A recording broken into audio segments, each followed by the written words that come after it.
तुम्हाला देखील जर माझ्यासारखीच गार्डनिंग म्हणजेच बागकामाची आवड असेल आणि तुम्ही तुमच्या घराच्या गॅलरीमध्ये, अंगणामध्ये, कुंडीमध्ये झाड लावत असाल, तर आजचा हा फक्त 2 मिनिटाचा व्हिडिओ तुमच्यासाठी आहे.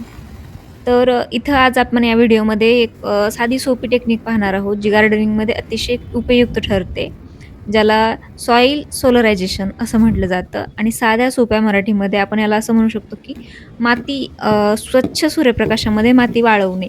याला सॉइल सोलरायझेशन किंवा माती सौरीकरण असं म्हटलं जातं. अ, हे बेसिकली एप्रिल ते जून या महिन्यामध्ये केलं जातं, कारण की एप्रिल आणि मे स्पेशली एप्रिल आणि मेमध्ये आपल्याकडं कडक उन्हाळा असतो. त्यामुळे स्वच्छ सूर्यप्रकाश मिळतो आणि त्यामुळं माती जी असते ना, आपण 2-3 वर्ष सलग एका कुंडीमध्ये माती ठेवलेली असते आणि ती 30-30 माती आपण वेगळं झाड जरी चेंज केलं तरी आपण 30-30 माती वापरत असतो. पण जेव्हा रिपोर्टिंगच्या वेळेला आपण रिपोर्टिंग करायचं असतं, तेव्हा माती त्यातली बदलायला पाहिजे आणि जर ती माती 2-3 वर्ष सलग आपण वापरत असू, तर ती माती एप्रिल आणि मे या महिन्यामध्ये अशी सुकवली पाहिजे.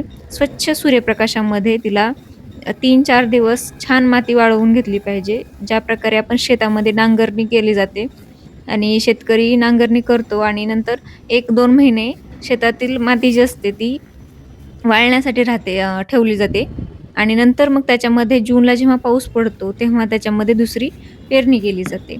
तर हे असं सोलरायझेशन टेक्निक आहे. याच्यामुळे मातीची सुपीकता वाढते नॅचरली आणि जुन्याचं नवं करणं असंही आपण थोडक्यात म्हणू शकतो. आपण जेवढी जास्त माती वाळवू, तेवढी ती नवी माती झाली असं आपण म्हणू शकतो. तर आजचा हा व्हिडिओ तुम्हाला आवडला असेल तर लाईक, शेअर आणि सबस्क्राईब करा. Thank so much.